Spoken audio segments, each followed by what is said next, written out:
I don't know what the hell's going on. I never know what the hell's going on. Welcome back to the Spectral Frame. Today, we're talking about the new Steven Soderbergh movie, Presence. Is it a horror film? No. Is it a thriller film? Also, no. But is it good? Yes.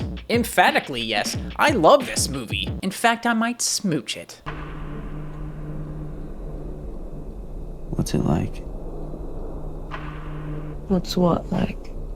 I never had anybody die. The world cracks apart. You wonder where they are. And you wonder what it would be like if you were there too.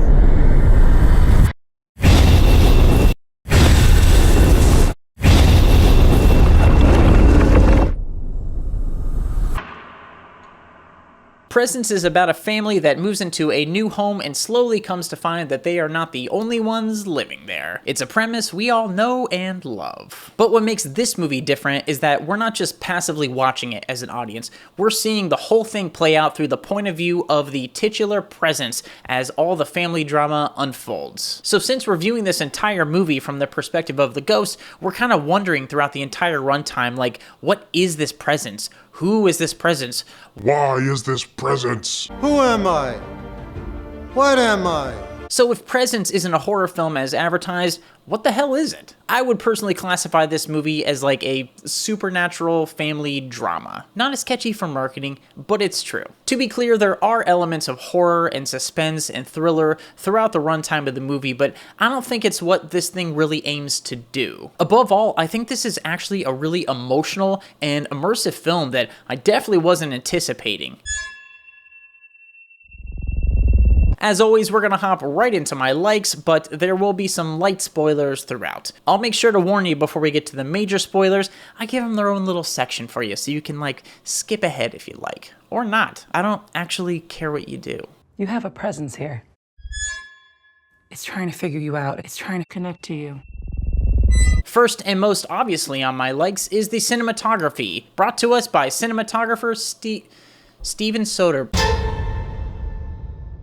If you weren't aware, Steven Soderbergh likes to direct and shoot and edit his movies on the way home from set. He's like a filmmaking monolith. He's a fucking beast. As I mentioned before, this film was shot point of view, so we're just kind of zipping around this house with all practical lighting and basically no crew in sight. I had no idea that this movie is going to be shot this way going in, and I get notoriously motion sick, so when the opening of the movie is just this camera shot zipping through an empty house, I was like, oh, I think I'm gonna be so sick. But I wasn't. I didn't get sick at all, thank God. I feel like the camera kind of chilled out in certain ways and also lingered in certain scenes, so it wasn't like we were just whipping around. There's no Cloverfield in here. I could barf watching that movie on a phone. But what I like about this approach is that we feel like we're kind of participating in the story. We feel like we're there living in this house with this family. Some people and reviewers have called this out as like a gimmick, but I don't think we get the emotional depth or the weight of this story without it being presented in this way. A gimmick to me is like a flashy, unnecessary thing to like help sell your film or get audiences to go see your movie, but this has to be told in this way. It just has to.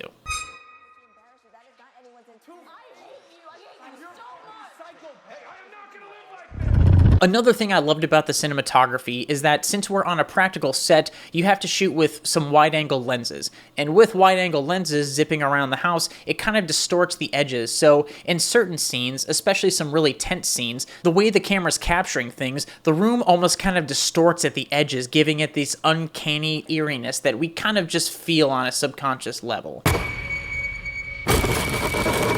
Another aspect of this movie I absolutely loved was the acting from the main cast. Everybody was phenomenal. We have Lucy Liu as the mother, Chris Sullivan as the father, Kalina Liang as the daughter, and Eddie Madej as the son. Not only are their individual performances fantastic, they're good as a family. Like, I believe their family drama. I was really invested in this. Since the movie is essentially a series of long takes with zero close-ups, the actors had to not only nail their lines, but hit all their marks in a scene that could last anywhere from like 30 seconds to 5+ minutes. That's a lot of work, and that's a lot of pressure to be under as an actor, and everybody nails it. Like, long takes are easy to up and easy for an audience to be pulled out of, but as the film went, I was more and more engrossed in each scene. It's almost like watching a stage play in a way, but where stage performances can be like these big over-the-top displays of emotion, this is really subtle performance. Like there's no close-ups, but we still get all those little intricacies and subtleties between looks and motions and hand gestures and body language that sells the dynamic of the family. I just don't think that's easy to pull off, so my commendations all the way through with this main cast.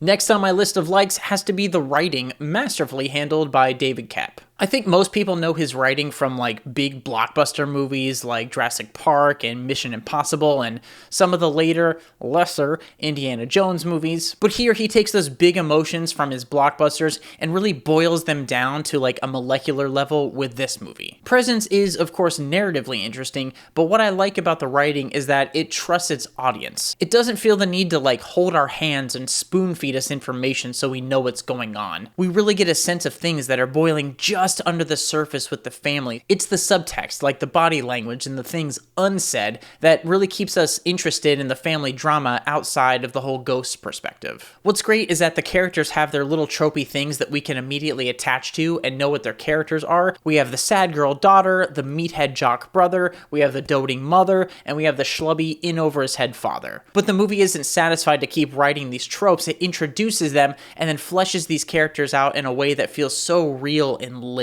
Like, we really feel like we're watching a family come apart at the seams. This is why in my personal life, it's just me and the cat. No drama here. Can you see the presence, Steve? Is the presence in the room with us right now?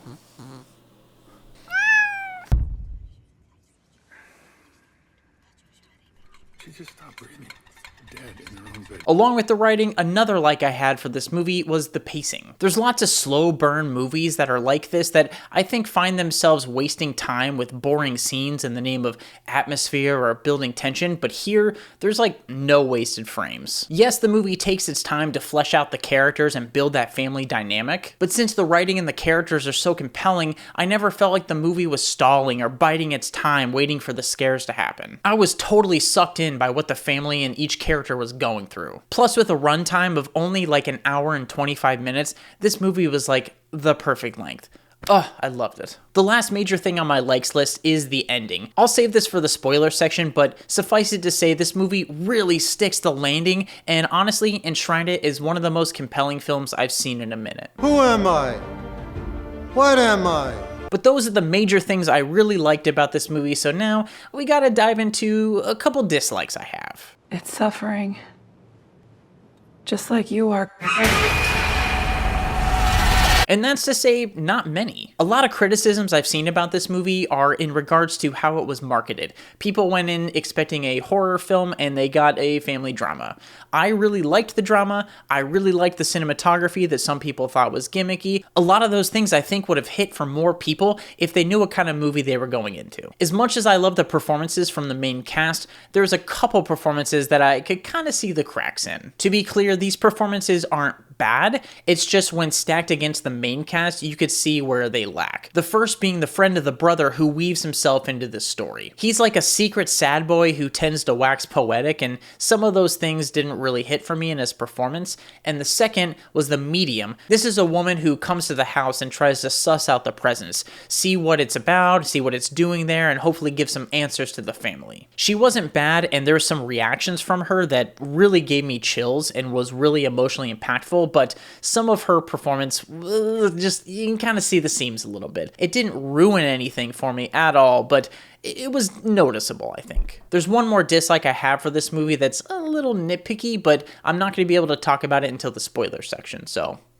But before we head into spoilers, there's something I have to talk about. I've seen and read multiple reviews that compare this movie to Paranormal Activity in the way that the drama and stuff unfolds, and what the f***? It is no secret that I hate Paranormal Activity quite a bit. I saw it opening weekend when it originally came out, and I also revisited this like a year or so ago on a podcast episode I did, just to see if my feelings were the same, and yes, they are. I hate that movie. Listen, Katie finally got rid of her boyfriend, so this is a happy ending. I'm not saying that talking through this movie with you has changed my perspective at all. Mm-hmm. but I'm not going to deny that. I really hated it. I hate the characters, I hate the bad acting, I hate the way the whole story is presented, and to compare that to this feels, wow, incredibly offensive. But I had to, like, address that because get your head checked out. See a doctor. Lobotomy? Maybe. Oh, for Christ's sake, seriously, what the f***? Alright, we can't go any further without hopping into our spoiler section, so if you want to skip it, go to this time code, or this time code, there's the same time code, go to a time code, or skip to the next chapter. If there's any part of you that wants to see this movie, just go see it. Don't look at spoilers, don't look at anything as much as you can, just go see the movie. Trust me, you will thank yourself for it. Okay, now that those losers are gone, let's get into spoilers. So I mentioned earlier that the daughter is like the sad girl, you know, and the reason is because she's just recently lost 2 friends to bad drugs or drug overdoses. She's dealing with the grief of losing these 2 people, but specifically one of her closest friends, Nadia. A lot of paranormal things that happen in the movie surround the daughter, Chloe, so the daughter thinks it's her friend Nadia trying to communicate with her and protect her. Once the family starts experiencing some of the supernatural activity as well, they decide to call in the medium, like I talked about earlier, to get a read on the house. The medium immediately feels the presence and starts to understand what it's kind of going through. The presence doesn't know who it is, what time it's from, where it's from. It could be experiencing time in different ways simultaneously, so it's really confused and just trying to figure itself out, but it knows it's attached to the daughter, Chloe. So as the movie goes, Chloe becomes closer and closer with her brother's friend, Ryan, who's like this big, buff jock kid, and he's honestly a douche. He kind of has this like faux broken deepness to him that immediately made me not trust him at all. So as the movie builds to a climax, the parents leave town for a work thing and it's just the 2 siblings there. Ryan, the friend, shows up and he drugs the brother's drink, putting him to sleep. He drugs another drink and brings it upstairs to Chloe, who has no idea what's going on. She chugs this drink and starts to fall unconscious, and it's here that we figure out who Ryan really is. He's the one who killed Nadia and Chloe's other friend. So since we're watching this from the presence perspective, we've seen it move books and like knock over drinks and things like that. We're like, why are you not doing anything? So as Chloe's about to die, we see the presence whip downstairs and it's doing everything it can to wake the brother up. Finally, he does wake up and he runs upstairs and sees what's going on and he tackles Ryan and they fall out of the window to their deaths. Ugh, I have literal goosebumps talking about this. We cut to an undetermined amount of time later, and now the house is empty. Chloe's walking through it with the mother, who is having a really hard time. She leaves the mother to her own to look around and have her last moments before they finally move out. She walks around in her grief and looks in an old mirror where the presence is finally revealed to her and us for the first time. It's the brother. He's been an to his sister this entire movie, but in the afterlife, he's drawn to her to help save and protect her. Just like the medium said, the presence was confused and didn't know when it was, noting that it experiences time way different than humans. This reveal, I think, was super impactful and I absolutely loved it. It might sound cheesy the way I'm kind of explaining everything, but in context with the film, it hits super hard. I really didn't see it coming. I get it that you guys have to listen to this but I don't. This is where I get my last dislike. It's, again, a nitpick. But when the mother sees the son in the mirror, she says, "It's been you the whole time." Like, there's no way she would have known that or, like, thought to say that. She would just be freaked out by seeing her dead son's image in this mirror, but I get why they had to say it, so the audience, I guess, could connect it. It's the only piece of writing that felt, like, really, like, tacked on, like, hey, just so you stupid idiots can get it, here's what happened. Anyway, I really like this movie. And with that said, I'm not the only one who had feelings about this movie. I like to take to IMDb to see the highs and the lows, the 10 stars and the 1 stars. No, it's ridiculous. This is just another way she's gonna make me look like a idiot. So as of recording this, Presence has a 6.7 on IMDb, which I think is super low, but that's just me. Alright, we got a 10-star review from Rachel Banhamuk. Sorry if I that one up. I sat in stunned silence, hardly able to breathe, unable to move, emotions bubbling to the surface, tears just a breath away. I'll get to the film in a moment. How about you get to it now? I'm not sure I've ever really felt a film so much. The emotion, the presence just leapt off the screen and grabbed me. Amazing. It's a beautiful, haunting, emotional, and overwhelming amazing experience of a film. Please go and see it. Despite the lack of brevity here, I agree with this. This film was really, really emotional for me. It was beautiful, it was haunting, and I was just moved by this film way more than I anticipated. So yes, good take. Now we have another 10-star review from Connor Hawk. The introduction already had me intrigued, as I hadn't realized before going to see the film that it would be shot from the point of view of a ghost. Me either, buddy. And I wasn't sure if I liked it at first. From there on, for most of the film, I was thinking, this is okay, but where is it going? I was even drumming my fingers at a few points waiting for it to pick up. Really though? I was like in from the get. But it eventually came around, and came around it did. Amazing ending, one of the best twists I've seen. The climax and shocking end of the film dramatically assembled puzzle pieces I hadn't realized were there, and suddenly I saw the whole film in a new light. This is definitely true in my experience. There's a lot of things that the movie laid down early that didn't feel weird or out of place that really connected later. And by that metric, definitely made me want to rewatch this movie knowing what happens at the end. I think it would just make it that much better. Alright, now we have a 1-star review from Ali Qasim23545. I swear, these names, I'm sorry. I'm sorry. The worst movie I've ever watched in my life. Okay, I don't apologize for f***ing up your name now. The plot was so dead as well. Such a waste of time, wouldn't recommend this movie to anyone. I'd rather be in the toilet for an hour and 30 minutes than watch this nonsense. I would also rather you be on the toilet for an hour and 30 minutes. It sounds like what you deserve for a review this brain dead, but okay, whatever. Waste of time. Moving on. Lastly, we have a 1-star review from MDE Castro 10852. I keep an open mind and try to objectively look for the positive in any film I see. So I'll start with the positive here. The house is beautiful. I wish I owned it.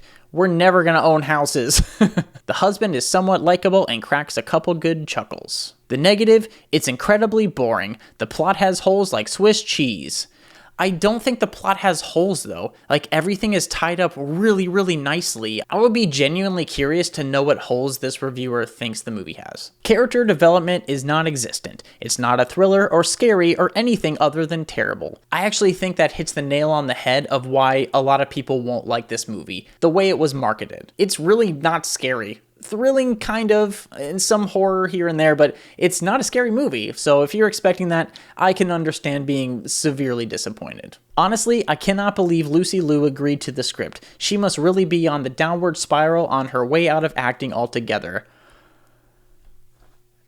Do not talk about her like this. Her character was awful, and I hated her character quite a lot, but she's a fantastic actress. I don't understand that. We gotta wrap this up. I swear to God. Come on, let's de-escalate. You f***ed me up with your shit last year, but you won't f*** me up this time. Overall, this movie is a huge recommend from me. And while it's not a traditional film, I think everybody should see it, but in the context of knowing it's not a scary movie. If you go into this expecting like a supernatural family drama with some dark elements to it, I think you will truly enjoy it and see it for what it is. Or at least what I think it is. A fantastic, emotional, and gut-churning movie that will leave you thinking. See it if you can in a theater, but if you have to wait till streaming, definitely see it then. It's not a huge time commitment, like I said. It's under an hour and a half, and I think you'll get something out of it. I just hope what you get isn't paranoia about a ghost in your closet watching you have sex.